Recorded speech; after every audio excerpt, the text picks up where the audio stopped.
Hello mga fitness. Ayan, parang kailan lang tayo doon sa Kabisayaan dahil temporaring hininto muna ang pagtatambak doon sa Manila Bay at tinuloy-tuloy lang muna ang pagpatayo ng mga infrastruktura. Ang tuloy-tuloy na tambak ngayon ay yung artificial island. Kaso lang yung mga nagtatambak ay yung mga dredging vessel ang ginamit doon. So tayo pansamantalang dinala sa Kabisayaan dahil walang tambak sa Manila Bay.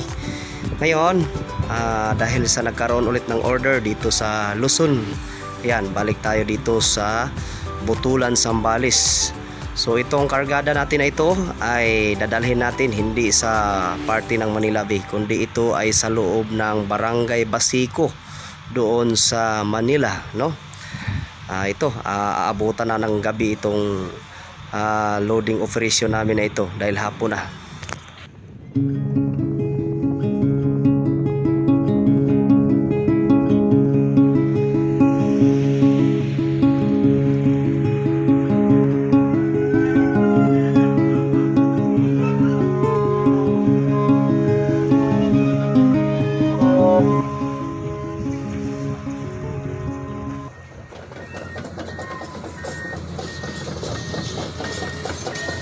Dito na naman kami sa Zambales. Kararating lang namin dito mga fitness, Zambales.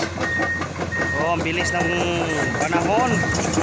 Parang kailan lang kami doon sa Albuera, Leyte. Ngayon dito naman kami sa Zambales. Yan. So yung kargada natin na Bybrusan ay dadalhin natin doon sa Basico.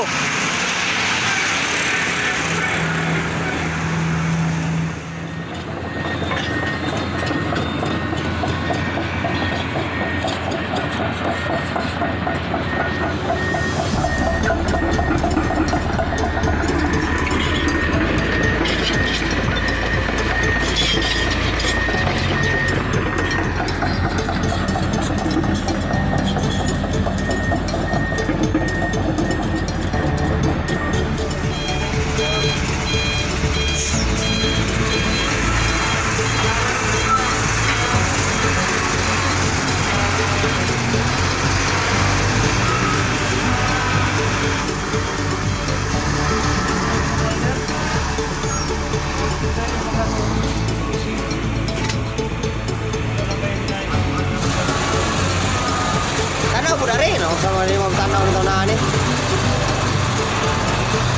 Tangkap ti ala ikaw gidawat ticket ah.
So ayan na mga fitness, gabi na, maghahating gabi na. Ayan yung mga maraming ilaw na yan, na dalawang barko na yan. Yan ay mga dredging vessel yan, mga naghihigop ng buhangin dyan sa tabi.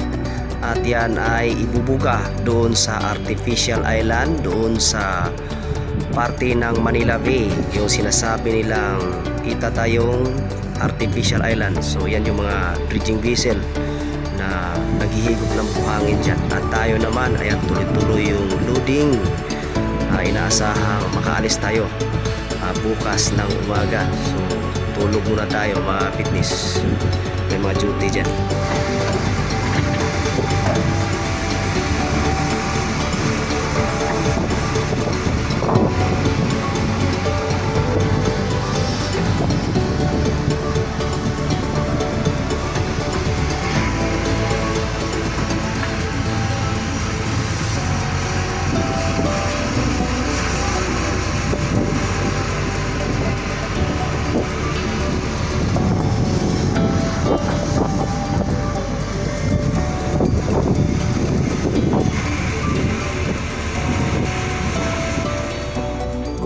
Good morning mga kapitnis. Ayan, natanaw na natin yung isang dredging vessel na naghihigop ng buhangin para doon sa artificial island. At tayo naman, tapos na ang ating loading operation. So, alis na tayo. Tara, biyahe na naman. Lipat tayo doon sa kabilang side mga kapitnis dahil nandun yung kabitan ng tuwing o panghila.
Ito ang Manila Bay, napakaraming barko.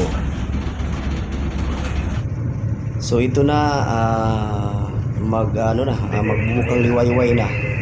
No, maya-maya liliwanag na ito. Good morning Manila Bay. Yan yung mga parang vessel.